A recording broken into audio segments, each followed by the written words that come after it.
Namaste everyone. This is a video upon request for shoulder stand, and obviously this could be a whole workshop on just the principles of shoulder stand to protect the neck, to build progressions that anyone is accessible. You know, shoulder stand begins with just laying on your back, and then happy baby where you hold your feet, or wind relieving pose. That's beginnings of shoulder stand. You're elevating your center of gravity above your heart in a supine position. And then I'll take it from there, give you some progressions, and then I'll show you what my routine is, but I'm going to speed frame that because I don't want to be talking through it. It's very important that you don't just do shoulder stand by itself. You know, I just did a yoga routine. This is the conclusion of my practice, and which is why I will indulge in the shoulder stand sequence.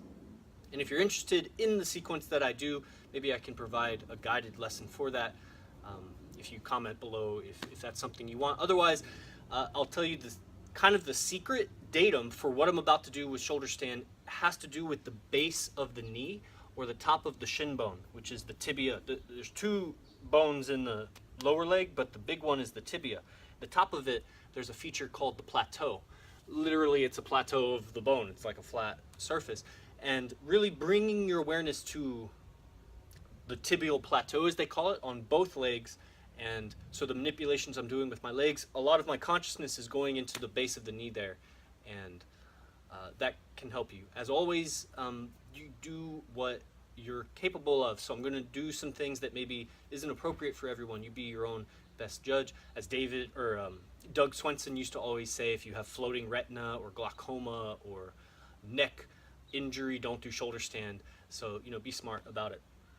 What I'm going to do here is I have my yoga mat. Also, I'm on a slope. I'm outside, so I like to practice outside when I can. So it's useful to be feet, like if you lay on your back, feet go uphill. That way when you go into shoulder stand, it lessens the angle on the neck. I'm one of those people that I could always touch my chin to my chest. And so for years I did shoulder stand with nothing under my shoulders.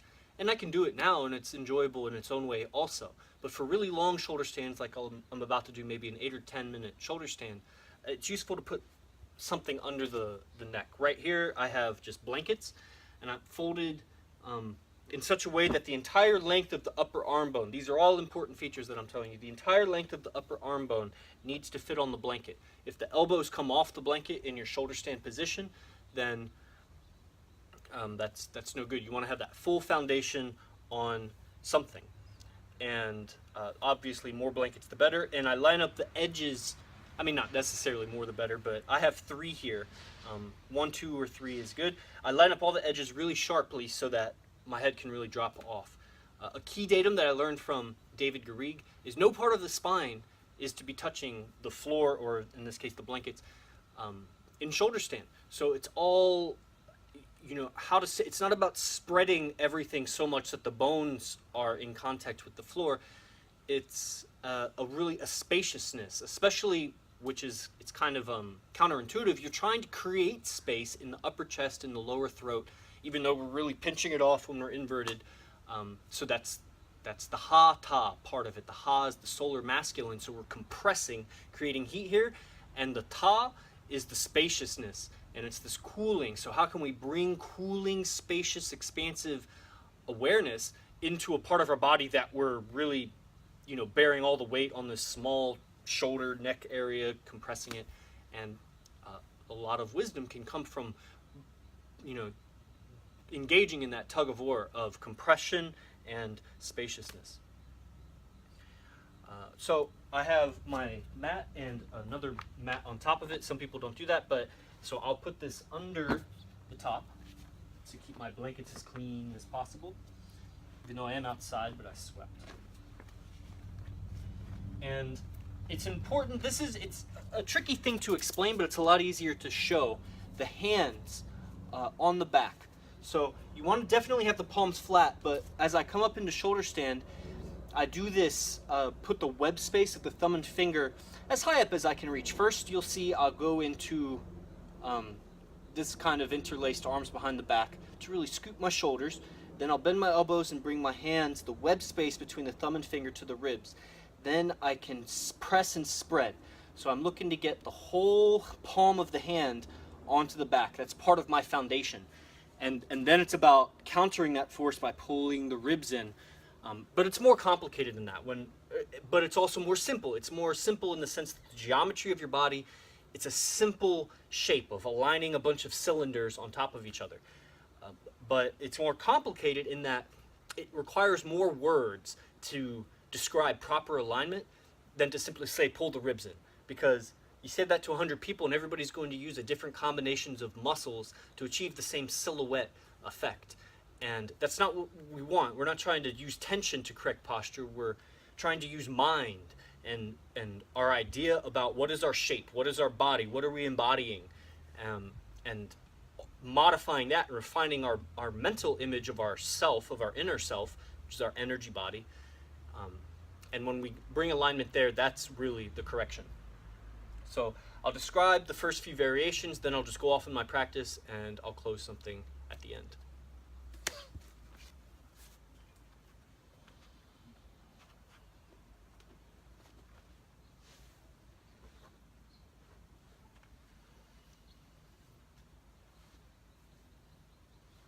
So the first variation would just be kind of like a half shoulder stand.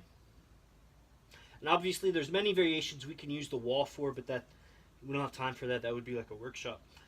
So this half shoulder stand is a good progression from wind relieving pose. If you want to try it like with legs up or something like that. Otherwise, to go up to shoulder stand, I often say a prerequisite is plow. So you need to be able to, and then you can always situate to be more comfortable on the shoulders. You need to be able to get straight legs, toes to the ground, and then shoulder stand is really appropriate. So scoot the arms, then I bend, full upper arm is on the blanket, web space of the thumb finger to the ribs. I will come up. You can do lots of variations of one leg in, other leg in. Ideally, you must know that you are working towards straight legs up, and there's reasons for that that maybe I'll say later. But so when I go straight, then it's about flattening the palms and then pouring more weight into the hands. Keep a straight body. I don't know how straight I am, you would be able to see, but you keep the straight body, but more weight in the hands. The tendency, people will want to go more over the head. You can do that to readjust the hands, but then put more weight in the body. Gazing to the just beyond the nose or the navel, and then I'll just go ahead and finish my practice.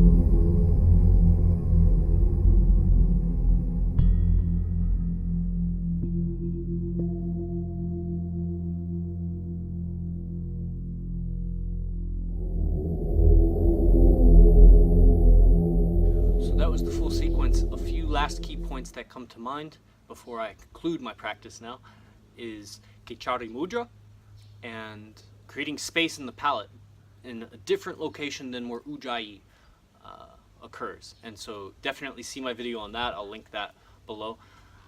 A second thing that came to mind is I mentioned the tibial plateau. Those are two rings.